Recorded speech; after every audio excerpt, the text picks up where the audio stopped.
안녕하세요. 오늘은 보니까 여러분들 뭔가 생기가 나고 힘이 나는 것 같고, 저희들도 불자님들이 굉장히 희망 섞인 이런 환경을 보면 아주 기분 좋습니다. 오늘은 여러분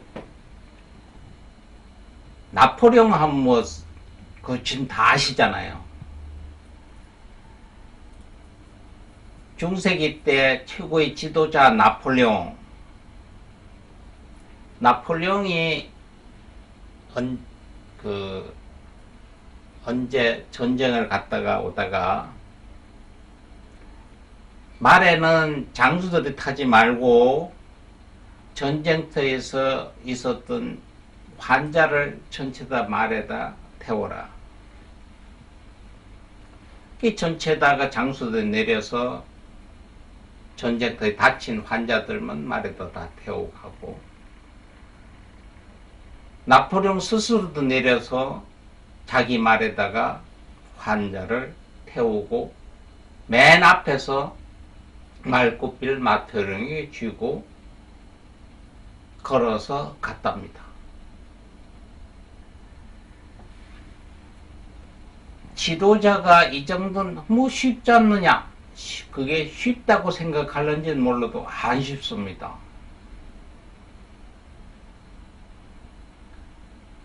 우리나라 지금 같으면은 전쟁이 났는데 환자가 많이 다쳤어요. 그 다음에 이겼든지 이기고 다시 본부대를 귀향할 때 내가 타고 가던 차에 환자들 다 싣고 별을 다는 장수가 걸어서 간다. 현실적으로는 쉬운 얘기 같아도 굉장히 쉽지 않는 이야기입니다. 지도자가 된다는 것은 오늘은 지도자 이야기를 하려고 그래요. 지도자라고 하면은 어떤 집단을 이끌고 앞에서 리드하는 자입니다. 앞에서 이끌고 리드하는 자가 그 리더를 잘못한다면은 어떻겠어요? 어느 한 숲에서 짐승들이 모여서 지도자를 뽑으려고 이제 선출을 하려고 했어요.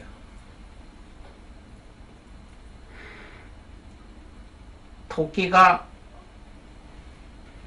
무엇을 밤에 찾아서 다니는데 앞에 보니까 올빼미가 한 마리 있는 거예요. 올빼미가 토끼 보고 물어요. 야, 토끼야, 무엇을 그렇게 찾아 댕기느냐 하니까 토끼가, 아니, 이 깜깜한 밤에 저희가 보입니까? 보이지? 그런데 제가 그런 귀를 한쪽으로 내리고 한쪽을 높이고, 어느 귀를 높이고 어느 귀를 낮췄습니까? 오른귀를 낮추고 막 왼귀를 귀를 세웠지 않느냐? 이 깜깜한 밤에 저희가 보이는 거예요. 저희 누이 동생을 찾아다닙니다. 그러니까 누이 동생이 저게 고목나무 밑에서 어떤 집토끼하고 연애하고 있다.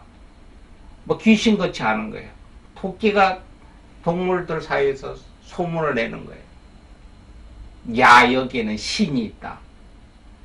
깜깜한 밤에도 무엇을 어디 가서 누가 일거일동을 어떻게 하는지 다 아는 게 있으니까 그 사람을 우리가 지도자로 삼아야 된다 해서 숲속에서 동물들이 모여서 부엉이를 지도자로 삼았답니다. 올빼미죠, 올빼미를. 그래서 밤에는 천체를 보니까 거기 가면 안 된다, 거기 가면 어떻다, 밤에서 그 동물들은 다 활동을 해도 올빼미처럼 밤에 눈이 밝은 게 없답니다. 그래서 밤에 전체 리드를 해서 거기서 이제 숲에서 지도자가 됐는데 날이 훤히 밝은 거예요. 그러니까 밝으면은 올빼미 눈이 어두워서 잘 안 보이는 거예요. 앞에서 지도자가 이끌고 가니까 올빼미가 그냥 이 나무에 퉁 붙여요. 보이지 않으니까. 그러니까 아 지도자가 저래는구나 해서 뒤에서 따라서 주들뚝 머리를 탕 붙이고 오른쪽으로 붙였다가 또 왼쪽으로 탕 붙이고 왼쪽으로 탕 붙이고 그게 지도자가 하는 줄 눈이 안 보여서 올빼미가 안 보여서 붙이는 줄을 모르고 지도자가 붙이니까 저기 멋스러워 보여가지고 뒤에 동물 따라오면서 저들도 궁굴면 궁굴고 붙이면 부딪히고 어떤 낭떠러지게 간 거예요. 아 낭떠러지게 떨어지면 안 됩니다. 그러니까 이 떨어지는 것도 멋이다 하고 앞에 안 보여서 낭떠러지게 떨어졌답니다. 그러니까 뒤에도 아 지도자가 저렇게 멋있게 떨어지니까 우리도 떨어져야 되겠다. 와라라 다 떨어져서 한 숲의 동물들이 일시에 올빼미를 지도자로 삼았다가 다 죽었다는 이야기. 어떤 지도자가 하는 걸 그 맹목적으로 따라서 할 수도 있는 이게 사회적인 폐단이죠. 사회주의 국가는 지도자가 이러면 그런 줄 알고 쭉 따라가다 보면 되죠. 그럼 대한민국 같은 데는 민주주의 국가입니다. 아, 지도자를 선출을 했죠. 해서 맹목적으로 따르는 분들도 많죠. 무엇이 어떻게 됐든 간에 죽어도 그 사람을 지도자로 돼요. 요정년에 대한민국 지도자 참 한심하잖아요. 정상적으로 대한민국 대통령 정부 수립 후에 대통령이 돼서 퇴임해가지고 쭉 지내다 가신 분 한 분 기억이 나네요. 두 분이나 김대중 대통령, 김영삼 대통령 그 외에는 뭐 다 문제들이 생겼잖아요. 그런데 그분들도 문제들이 없는 건 아니잖아요. 자기들이 자식들 대통령을 했어도 그 자식들이 다 대한민국 법률 위반으로 다 영장도 갔다 왔잖아요. 그럼 역대 대통령이 지금까지 전까지만 해도 최대로 나라를 지도를 했던 분들이 정상적인 사람이 없었다고 봐요. 하나도 없었다고.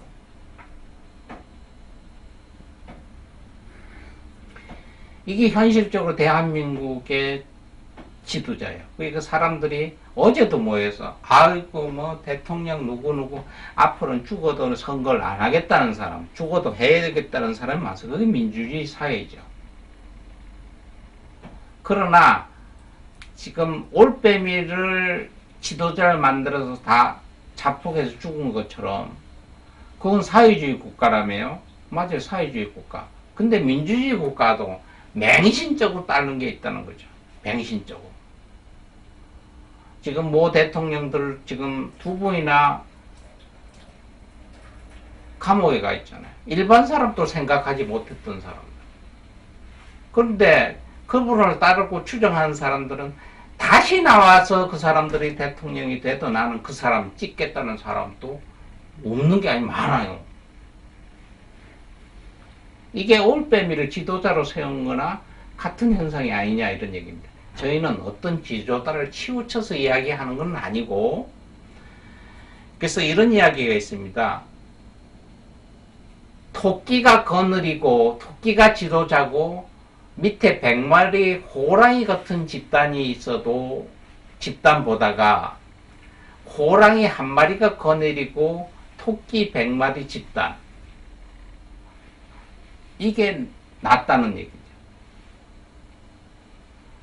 그러니까 토끼가 지도자고 100마리 호랑이 집단 호랑이가 한 마리가 100마리 토끼를 거리는 집단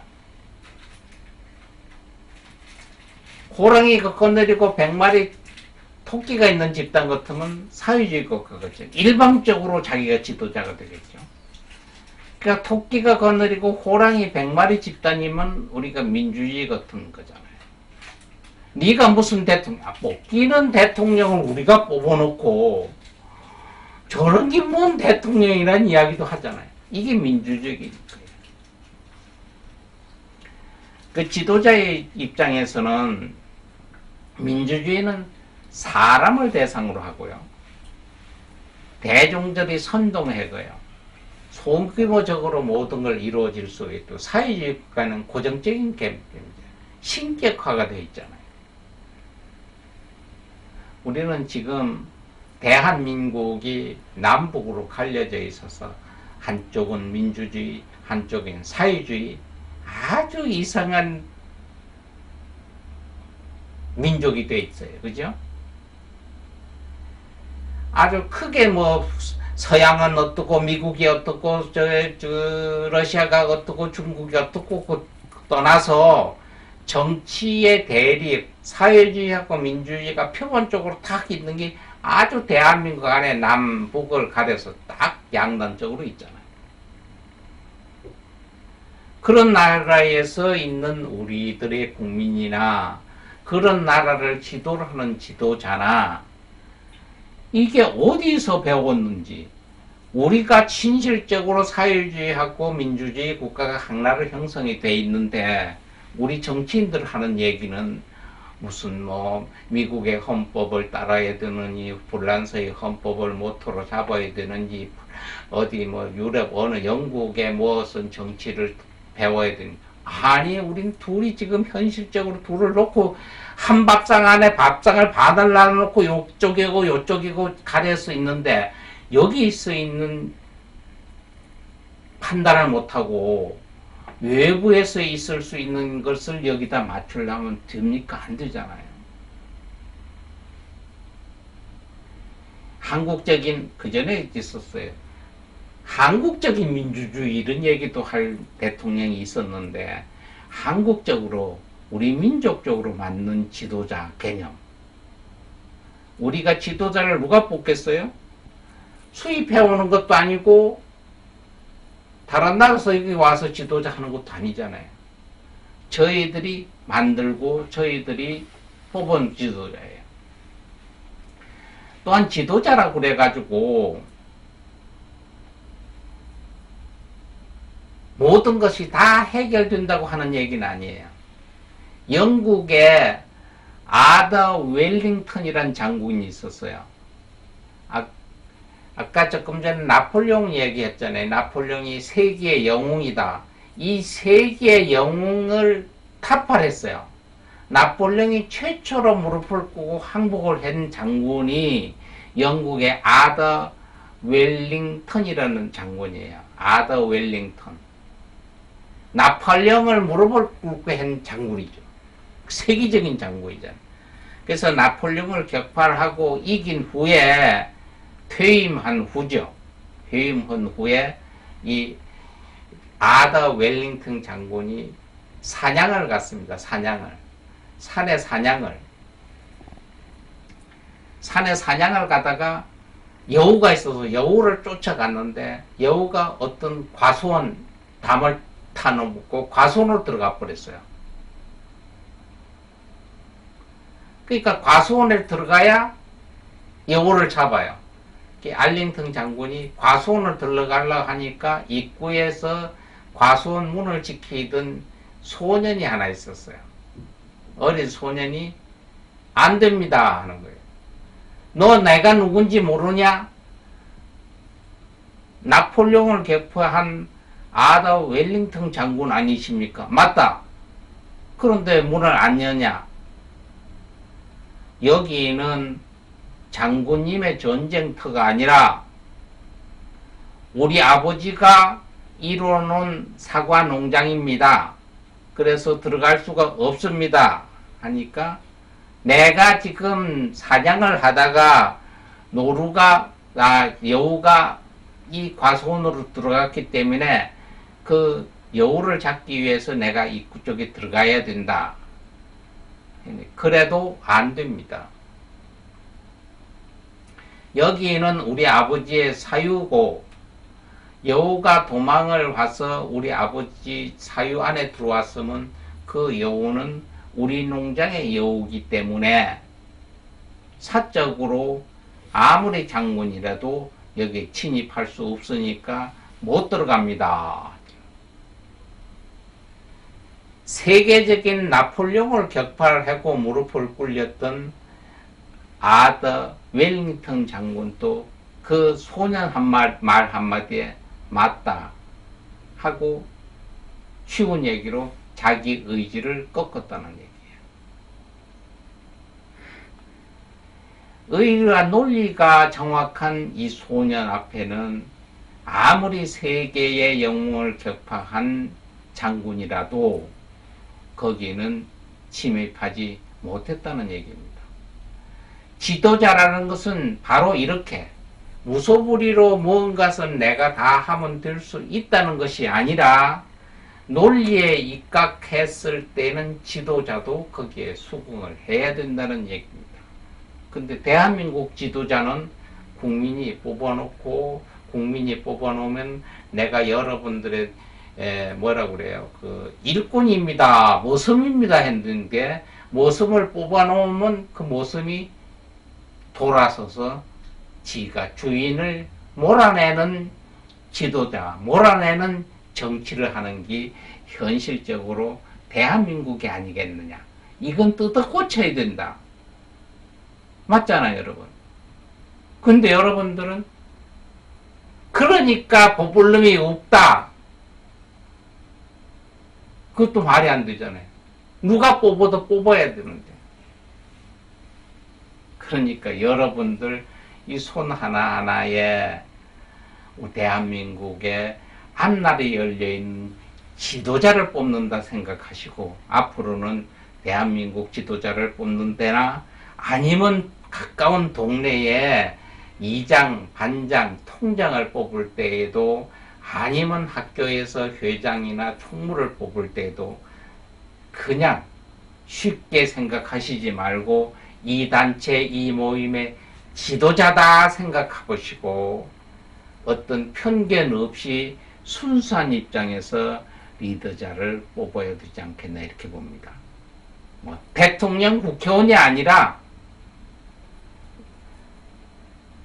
뭐 10사람이 모이는 우리 단체 회의라도 바로 여기 하나하나의 우리의 장래, 이후제 회의의 단체의 한국의 장래는 여기에 달려있다고 생각하시면 됩니다. 우리 불자는 냉정하게 생각하셔서 우리의 지도자가 누군가를 판단하시면은 앞으로 삶도 더 윤택하고 나는 앞으로 어떤 선거라도 꼭 참여할 것이다. 진짜 대한민국엔 뽑을 놈이 많다는 세상이 되기를 이 스님도 바랍니다. 여러분 알았지요? 네, 약속했습니다. 감사합니다.